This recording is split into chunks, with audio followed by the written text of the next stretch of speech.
Hi viewers, welcome to our channel. Allu Arjun గారు and CM Revanth Reddy గారు ఇద్దరు ఒకే వేదిక పైన వాళ్ళ కలవబోతున్నారు. ఇది ఆసక్తిగా మారిపోయింది అండ్ చర్చనీయాంశంగా కూడా మారిపోవడం మనం చూస్తూ ఉన్నాం. అంటే మనకు తెలుసు గద్దర్ అవార్డ్స్ ప్రధానోత్సవ సభ ఇవాళ ఏర్పాటు చేస్తున్నారు. సో దానికి కూడా రంగం సిద్ధమైపోయింది. సో ఇవాళ రేవంత్ రెడ్డి గారి చేతుల మీదుగా అల్లు అర్జున్ గారు గద్దర్ అవార్డు తీసుకోబోతున్న నేపథ్యంలో ఇది కాస్త ఆసక్తిగా కూడా నెటిజన్స్ ని అట్రాక్ట్ చేసేసింది. దానికి ఒక బేస్ కూడా మనకు ఉంది, మనకు తెలిసిందే కూడా. సో ఇప్పుడు ఇదే అంశం మీద డిస్కస్ చేయడానికి ప్రజెంట్ మనతో పాటు సీనియర్ జర్నలిస్ట్ అరవింద్ కొల్లి గారు ఉన్నారు. వారిని అడిగి తెలిసిన ప్రయత్నం అయితే చేద్దాం. సార్ నమస్కారం. నమస్కారం సార్, మామూలుగా సినిమా హీరోలు పొలిటీషియన్స్ కలవడం సర్వసాధారణంగా చూస్తుంటాం. అది అంత ఆసక్తిగా కూడా చాలా ఎక్సైటెడ్ ఉన్నట్టున్నావు అల్లు అర్జున్ రేవంత్ రెడ్డి గారు. అవును సార్. యాక్చువల్గా ఆదిత్య నీకే కాదు, చాలా మందికి రకరకాల అనుమానాలు, రకరకాల అభిప్రాయాలు కూడా ఉన్నాయి ఈ విషయం మీద. అల్లు అర్జున్కి అవార్డు రావటం, అంతకుముందు అల్లు అర్జున్ సినిమా పట్ల జరిగినటువంటి చర్చ, వీటన్నిటినీ చూస్తే అల్లు అర్జున్ సినిమా సందర్భంగా జరిగినటువంటి ఏదైతే తోపులాట ఉందో, ఆ తోపులాటలో ఒక మహిళ చనిపోవటం, ఆ మహిళ కుమారుడు పూర్తికాల ఐసీయూలో ఎక్కువ కాలం ఉండటం, వీటన్నిటి నేపథ్యంలో ఒక విస్తృత చర్చ జరిగింది. చర్చలో మంత్రులు, రాష్ట్ర సినిమాటోగ్రఫీ మంత్రి, రాష్ట్ర ముఖ్యమంత్రి ఇద్దరూ కూడా అల్లు అర్జున్కి వ్యతిరేకంగా, సినిమాకి వ్యతిరేకంగా చాలా వ్యాఖ్యలు చేశారు.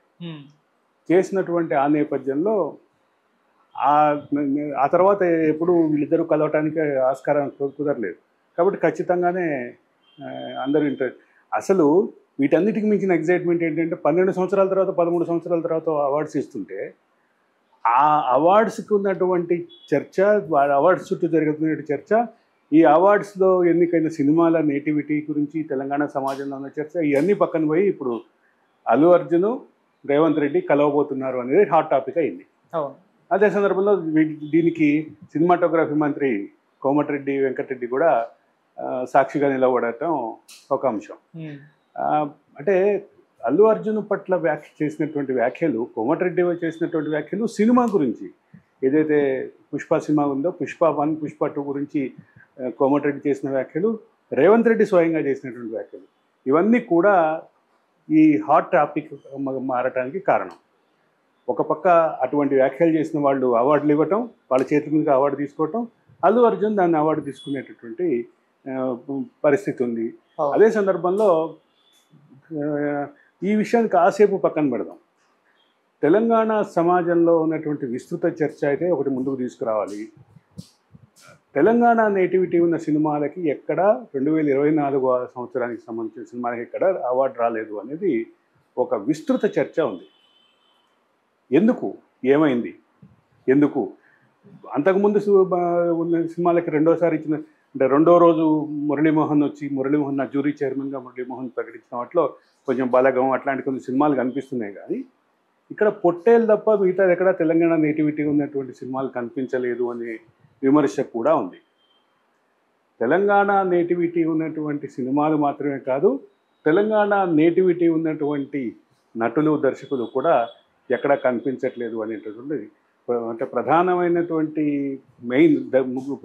ఉత్తమ దర్శకుడు అవార్డు పొందినటువంటి నాగ్ అశ్విన్ తెలంగాణ నేటివిటీకి చెందినవాడైనప్పటికీ ఆ సినిమా తీసిన విధానం, ఆ సినిమాకి తీసినటువంటి దాంట్లో ఎక్కడ తెలంగాణ నేటివిటీని చూపించలేదనే విమర్శలు ఒక పక్క అటు ఉద్యమకారుల్లో, ఇటు తెలంగాణ సాహితీ సాంస్కృతికారుల్లో ఆ విమర్శ, దానికి సంబంధించినటువంటి అంశం అయితే ఉంది. ఇంకా ఉత్తమ దర్శకుడు, ఉత్తమ నటుడు ఎక్కడ కూడా తెలంగాణ అంటే ఒక ఉత్తమ దర్శకుడుగా ఎంపికైనటువంటి నాగ్ అశ్విన్ మాత్రమే తెలంగాణ నేటివిటీ ఉన్నటువంటి వ్యక్తి తప్ప మిగతా ఎవరూ లేరనేటటువంటి అంశం కూడా ఉంది. ఆయన తీసిన సినిమాలో తెలంగాణ నేటివిటీ లేదనే విమర్శ కూడా ఉంది. అంటే ఒక సాంస్కృతిక ఉద్యమంగా జరిగినటువంటి తెలంగాణ ఉద్యమం, ఆ ఉద్యమం తర్వాత వచ్చినటువంటి ప్రభుత్వం కూడా తెలంగాణ నేటివిటీని పట్టించుకోలేదు అనే విమర్శలు ఎట్లయితే ఉన్నాయో, దాన్ని కొనసాగింపుగా చేస్తున్నారనేటటువంటి విమర్శలు కూడా బలంగా ఉన్నాయి. ఇది ఒక చర్చ. ఇక అల్లు అర్జున్ సబ్జెక్ట్కి వస్తే, అల్లు అర్జున్ రేవంత్ రెడ్డి ఒకే వేదిక మీద కలవటం మీద మనం ఆ రోజు కూడా అనుకున్నాం. అల్లు అర్జున్, రేవంత్ రెడ్డి తర్వాత ఆ ఘటన తర్వాత ఇంతవరకు కలవలేదు. ఒకరోజు అల్లు అర్జున్ జైలు జీవితం గడిపి వచ్చినట్టు తర్వాత ఆయన ఎటువంటి అభిప్రాయంతో ఉన్నారు, ఆ జైలు జీవితం గడిపేక ముందు జరిగినటువంటి ఒక ఈవెంట్లో ఆయన రేవంత్ రెడ్డి పేరు మర్చిపోయి కాసేపు ముఖ్యమంత్రి అని వాటర్ తాగిన తర్వాత రేవంత్ రెడ్డి అనే పేరు గుర్తు తెచ్చుకున్నారు. వీటన్నిటి నేపథ్యంలో ఒక అంశం అయితే క్లియర్.